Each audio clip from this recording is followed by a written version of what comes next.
Ibu, eh, minta pendapat Ibu dari kacamata psikologi tentang Amar Joni yang menjalani hukuman penjara di lapas Nusa Kambangan merasa depresi. Nah, ini melihat dari kacamata psikologi tentang hal ini, Ibu melihatnya seperti apa, Bu? Sekarang gini, kalau depresi itu wajar-wajar saja, tapi kita lihat secara keseluruhan apa yang telah terjadi. Kita lihat bahwa dia seorang pemakai saja, penyalahguna, kemudian penyalahguna lagi, tidak berhasil diobati, tidak berhasil sampai mengatasi keadaan narkobanya dan tetap menyalahgunakan narkoba. Dari situ kita bisa melihat bahwa mental lemah. Kemudian ada kejadian di lapas. Apakah seorang yang begitu lemah bisa menjadi pengedar besar dalam waktu yang singkat? Itu juga aneh. Karena bagaimanapun juga, kalau menjadi pengedar besar, pasti orangnya orang yang hebat.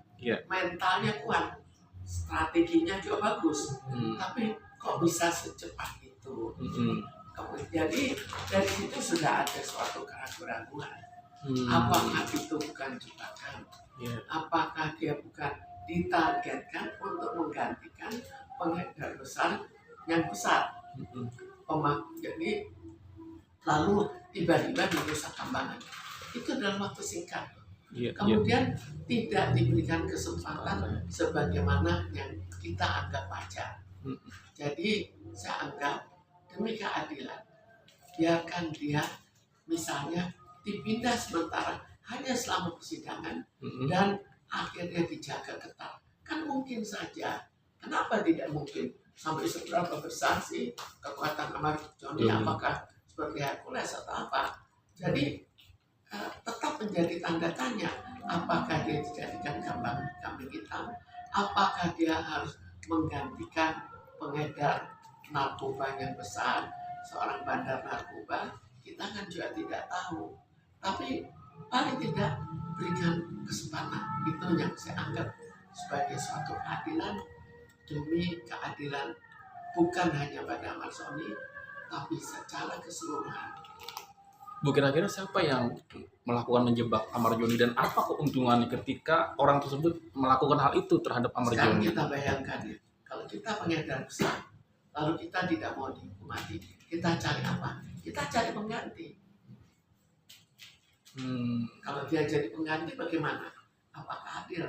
Kalau dia karena dia lemah mental, karena pemakai, terus akhirnya dia tidak bisa membela diri, terus akhirnya dijadikan pengganti dari pengedar besar, apakah adil? Seandainya itu terjadi, tapi tetap berikan kesempatan demi keadilan untuk membela diri. Bu, kira-kira apakah ada unsur sebelumnya pihak aparat yang bermain ketika akhirnya Amar Joni dipaksakan untuk menjadi seorang bandar? Mungkin saja, sangat mungkin. Kita lihat kan mungkin hal itu terjadi. Sekarang kita lihat masalah peredaran narkoba di lapas itu kan bukan hanya sekarang. Itu kan sudah cukup terkenal kan. Kok tiba-tiba dia masuk, tiba-tiba jadi pengedar besar. Kok nggak dari awal dia dipenjarakan sebagai pengedar besar?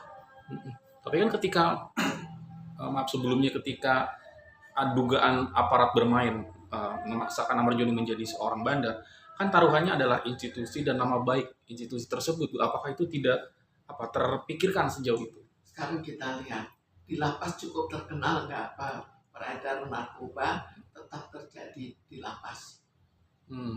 Itu sama juga. Apakah tidak menjaga institusi? Tapi sekarang kalau itu faktanya bagaimana? Faktanya beredar. Hal yang terburuk ketika Amar Joni merasakan depresi, apa yang akan terjadi, Bu, dengan Amar Joni? Ya, kalau Amar Joni di situ kan dia tinggal stres dan nantinya lebih cepat meninggal. Ya namanya stres jadi penyakit kan. Tapi apakah akhirnya untuk terjadi manipulasi dari orang-orang tertentu, kita kan nggak tahu. Bu, Ibu setuju dengan anggapan kalau lapas Nusa Kambangan itu lapas neraka, lapas terberat itu untuk para lapas neraka. Karena itu janganlah kita semudah itu pindah tanpa memberikan kesempatan untuk membela diri. Berikan kesempatan membela diri. Apakah itu permintaan berlebih demi untuk kemanusiaan, demi keadilan. Ketika dalam persidangan juga Amar Joni melakukan press conference dari dalam lapas, menurut Ibu itu sudah sesuai dengan aturan atau sebenarnya harusnya dihadirkan ke dalam persidangan ketika dalam persidangan itu sendiri? Sebetulnya hal itu kan hanya hal relatif ya. Tapi coba kita bayangkan, ini belum apa-apa langsung masuk lapas. Apakah sudah wajar? Apakah seharusnya biasanya pengadilan itu ada kan suatu pembelaan? Kenapa pada dirinya tidak diberikan kesempatan membela diri? Itu yang dipersoalkan. Padahal kalau secara kejiwaan dianggap dia tidak pantas untuk mempunyai bakat menjadi pengedar besar. Dan menurut Ibu ketika Amar Joni dipindahkan ke lapas Nusa Kambangan dengan diduga melakukan 4 kali menggunakan narkoba, apakah itu sudah layak untuk berada di lapas Nusa Kambangan, dan kira-kira siapa saja yang layak ketika seseorang yang bersalah dan harus dijebloskan dalam lapas Nusa Kambangan? Pemakai narkoba tidak bisa masuk, hanya pemakaian, dia tidak bisa masuk lapas. Tidak ada hukuman mati bagi pemakai. Tapi hukuman mati hanya bisa pada pengedar besar, bukan pengedar biasa. Dan kalau seorang yang terus-terusan menyalahgunakan, paling-paling dia kan mulai bertahap. Jadi pengedar kecil, naik-naik. Tapi ini begitu mendadak. Apa percaya? Rasanya agak aneh kalau dia betul-betul jadi pengedar yang besar. Dan dalam hal keanehan itu, kembali berikan kesempatan demi keadilan.